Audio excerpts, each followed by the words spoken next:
In this video we will explain the circle of fifths, how it is constructed and what uses it has. In Western music there are 12 notes. 7 of these are labelled with the letters A to G. The remaining 5 are either sharp or flat. These are known as the accidentals. The distance between each note is known as a half step or semitone. This is the distance from one key on the piano to the next key, whether that is a white or black key. It is also the distance between guitar frets. If we travel twice this distance, it is called a whole step or tone. The distance between two notes is referred to as an interval. Different intervals create different sounds because the distance between these two notes changes. We won't cover all the intervals in this video, so if you would like to learn more, then check out the video in the description below. If we start on C and then move up 7 half steps, we get to G. The distance between C and G is called a perfect fifth. As you will discover in this video, this is where the name circle of fifths comes from. Another way to look at this is to think of the major scale. It has 7 notes. The C major scale is the most important in Western music. It uses all of the natural notes and has no accidentals. So that is C, D, E, F, G, A and B.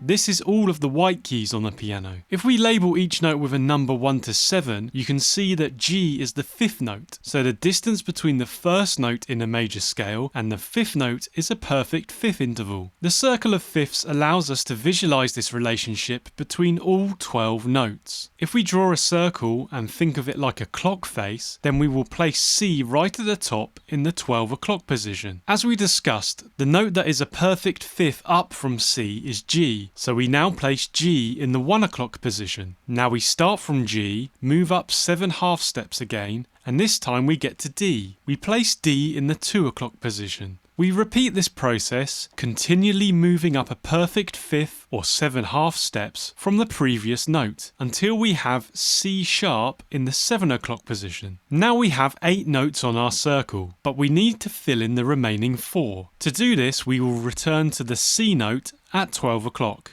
but this time we are going to move anti-clockwise. If we move 7 half steps down from C, or a perfect fifth down, we get to F. You can also count up from C 5 half steps to get to F. This is a perfect fourth interval. If we look at the C major scale again, we can confirm this by seeing that F is the 4th note in the scale. For this reason, the actual full name of this circle is the circle of fourths and fifths, but it is commonly shortened to the circle of fifths. So we put F in the 11 o'clock position. Starting on F now, we move down 7 half steps and we get to B flat. B flat goes in the 10 o'clock position. We then repeat this process, filling in the rest of our clock face. Once we've put A flat in the 8 o'clock position, we can keep going. So 7 o'clock will be C sharp / D flat, 6 o'clock will be F sharp / G flat, and 5 o'clock will be B / C flat. This might appear confusing at first. Why are we doubling up certain notes? Let's move back up to C at 12 o'clock to explain why. We saw the C major scale had all the natural notes C, D, E, F, G, A and B. No accidentals, sharp or flat. The note in the 1 o'clock position is G. The G major scale has the notes G, A, B, C, D, E and F sharp. So we have one sharp note, F sharp. At 2 o'clock we have D. The D major scale has the notes D, E, F sharp, G, A, B and C sharp. This is now 2 sharp notes, F sharp and C sharp. This presents us with the first powerful and interesting feature of the circle of fifths. As we move clockwise from C at 12 o'clock, we add a single sharp note to the relevant major scale. These sharp notes have an order called the order of sharps. It is F, C, G, D, A, E and B. This may look familiar. We saw that the G major scale had F sharp in it, and the D major scale had F sharp and C sharp in it. On our circle, F is in the 11 o'clock position, and the order of sharps is just the 7 notes clockwise from F. Using this information, we now know that the A major scale will have 3 sharp notes in it. These sharp notes will be F sharp, C sharp, and G sharp. The A major scale therefore looks like this: A, B, C sharp, D, E, F sharp and G sharp.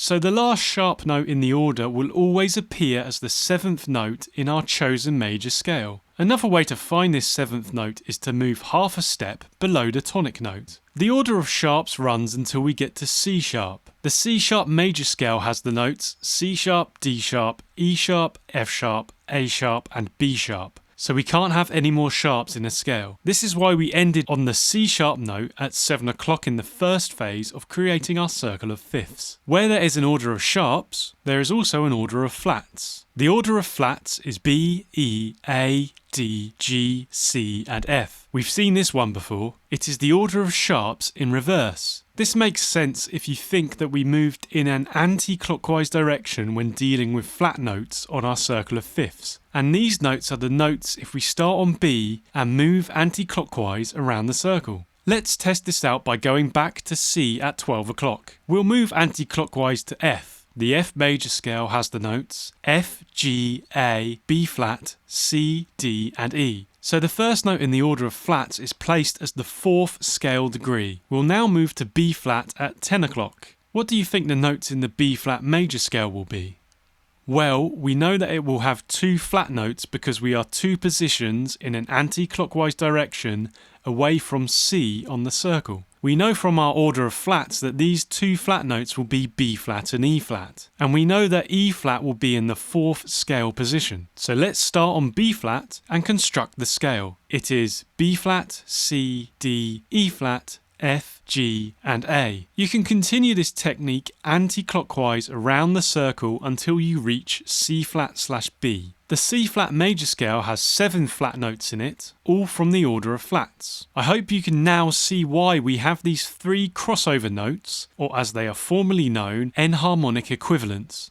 C sharp/D flat, F sharp/G flat and B/C flat. Their respective major scales can be written with flat or sharp notes. Just keep to either all flats or all sharps and you shouldn't go wrong. So the circle of fifths shows you all of the notes in any major scale in the correct order. This is extremely useful and powerful and can help you to memorize major scale notes or to just quickly look them up. You may see the number of accidental notes written around the initial circle in a separate circle. We won't replicate this here, but if you come across it on a circle of fifths, you will understand what it is and why it is there. Every major scale has a relative minor scale. This is a minor scale with the same notes, just in a different order.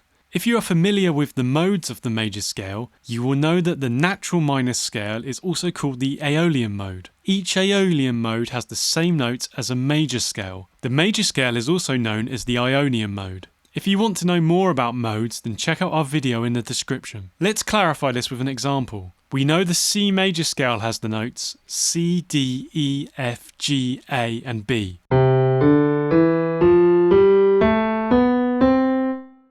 If we rewrite this starting on the 6th scale degree, then we have A, B, C, D, E, F and G. This is the A natural minor scale / Aeolian mode.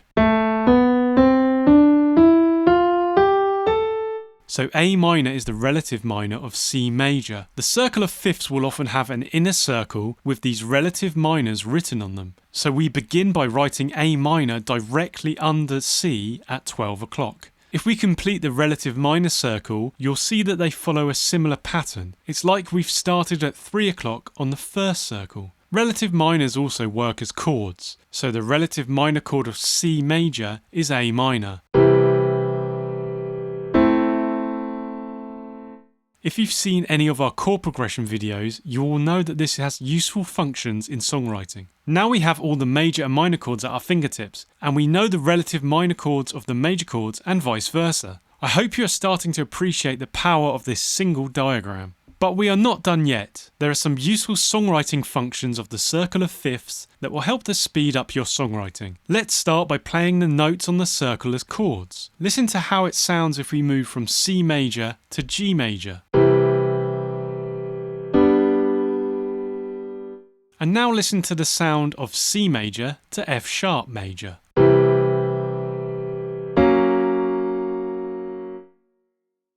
The further you move around the circle from one chord to another, the more dissonant, discordant and tense it sounds. And the closer you get, the safer and more harmonious the chords sound together. You could use this information in isolation if you want, to find a suitable chord to follow one you already have. Maybe you want something very tense to create a certain mood, or something much safer to finish a song. Take your pick. But if you want something more structured, we can visualize chords in a key on the circle. If you've seen our major key song video, link in the description, you'll know that there are 7 chords in a major key. In the key of C major, the chords are 1 C major, 2 D minor, 3 E minor, 4 F major, 5 G major, 6 A minor, and 7 B diminished. Conveniently, these chords are grouped next to each other on the circle. C major is at 12 o'clock, the 6th chord, its relative minor A minor, is directly below, 5 and 3 are directly clockwise from this, these are also relative minor/major of each other, and 4 and 2 are anti-clockwise of the 1 chord. These are your 6 primary songwriting chords in a major key. The 7 diminished chord is 1 step clockwise from the 3 chord on the minor circle. This also works for certain minor keys. If you want an in-depth discussion about this, check out our minor key video in the description below. So at a glance we can now see the chords in a certain key. It also shows you nearby chords which may be suitable for borrowing into your progressions. This is an extremely useful songwriting tool.